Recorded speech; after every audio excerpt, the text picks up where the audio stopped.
ابھی 10 منٹ پہلے ہی تو گھر سے نکلا تھا۔ وہ خانم کو پیچھے کر کے کال اٹھائی۔ ہیلو۔ ابراہیم نے موبائل فون کان سے لگایا، لیکن سامنے سے شمائل کی چیخیں سن کے اس کا رنگ فاق ہوا۔ ہیلو ہیلو شمائل، یوسف۔ لیکن سامنے سے کوئی جواب نہ پا کر وہ تیزی سے باہر کو بھاگا۔ اس کی حالت پر خانم پریشان اٹھی۔ خان خانم نے باہر آ کر ابراہیم کو روکنے کی کوشش کر رہی تھی، لیکن وہ بغیر سنے تیزی سے نکلتا چلا گیا۔ یوسف کے موبائل کی لوکیشن ٹریس کری تو 10 منٹ کا فاصلہ تھا۔ وہ تیزی سے گاڑی بھگاتا 5 منٹ میں پہنچا، ساتھ ہی پولیس اسٹیشن بھی فون کر دیا۔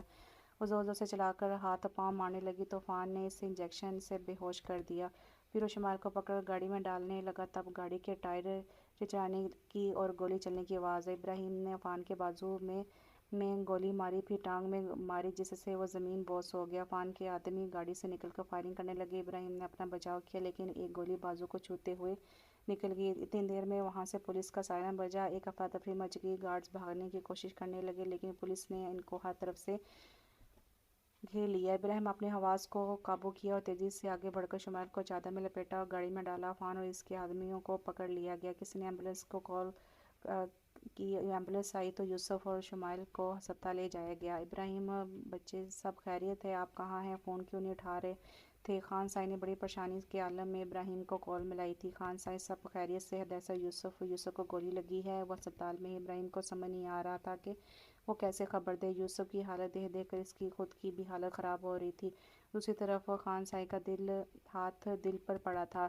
وہ سب جلدی کرتے ہسپتال پہنچے۔ امو جان اور مورے کی تو رو رو کے حالت خراب ہو گئی تھی۔ خان سائی بہت ضبط کر کے بیٹھے تھے۔ خانم ابراہیم کے ساتھ کھڑی تھی۔ شمائل کو ڈاکٹر نے سر پر ٹیوب وغیرہ لگا دی تھی، وہ بھی ہوش تھی۔ ڈاکٹر آپریشن تھیٹر سے باہر آیا تو ابراہیم آگے بڑھا۔ آپ لوگ فکر نہ کریں، پیٹ کی گولی نکال دی ہے، باقی دونوں زخموں پر بھی پٹی کر دی ہے، چند گھنٹوں میں ہوش آ جائے گا۔ ڈاکٹر پروفیشنل سے انداز میں کہہ کر جا چکا تھا۔ سب نے شکرانے کے نفل ادا کیے۔ تب ایک نرس نے آ کر شمائل کے ہوش میں آنے کی اطلاع دی۔ وہ سب تیزی سے شمائل کے کمرے کی طرف بڑھے۔ ابو جان، تم ٹھیک ہو تو ہے نا؟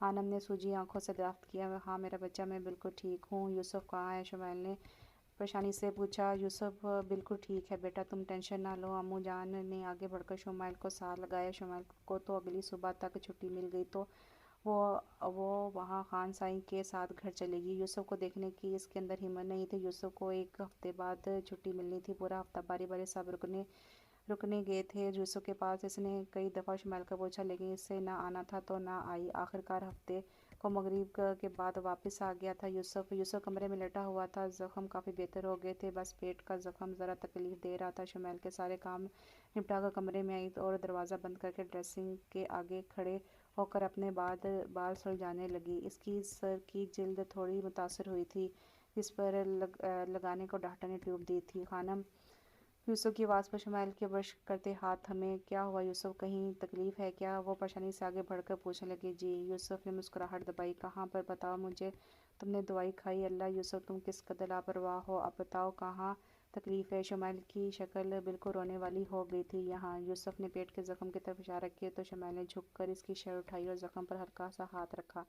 آہ خانم، یوسف منسوئی سا ہو کر کہا تو شمائل کی آنکھوں میں آنسو آ گئے۔ آئی ایم سوری یوسف، میں تمہیں تنگ کرتی ہوں نا؟ اب تم مجھ سے نفرت کرتے ہو، میرا خیال بھی نہیں کرتے ہو؟ ہچکیاں لیتے ہوئے بولی تو یوسف سیریس ہو کر بیٹھا اور شمائل کو اپنے سامنے بٹھایا۔ خانم، میں مذاق کر رہا تھا، آپ چپ کریں پلیز۔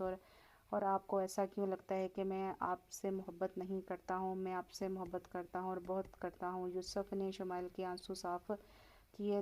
تم مجھ سے بیزار تو نہیں ہو جاؤ گے نا؟ شمائل نے خدشوں میں گھرے ہوئے سوال کیا۔ ہرگز نہیں۔ اچھا تو آپ مجھ سے بیزار نہیں ہو جائیں گے؟ یوسف نے مزے سے پوچھا۔ نہیں، میں تو بیزار نہیں ہوں گی، لیکن میں تم سے بڑی ہوں، عزت کیا کرو میری، شمائل نے منسوئی غصے سے کہا تو یوسف نے اسے گھورا۔ 20 سال بعد۔ او خرم مارا، ام نے تم کو تھپڑ لگا دینا ہے اگر تم نے اب مارا بات نہ مانا۔ خانم نے غصے سے 10 سالہ خرم کو آواز دی۔ میری پیاری اماں، مجھے نہیں یہ پینا، آپ مجھے یہ پلا پلا کر قتل کر دیں گے، خرم نے منہ بنا کر کہا۔ خرم، ابراہیم کی غصے بھری آواز پر خرم نے شرافت سے آ کر گاجر کا جوس ختم کیا۔ خانم سکھ کا سانس 15 سالہ زاغم کے برابر صوفے پر آ کر بیٹھی۔ یوسف کی 5 سالہ بیٹی دعا زاغم کی گود میں بیٹھے اس کے ہاتھوں سے کھیل رہی تھی۔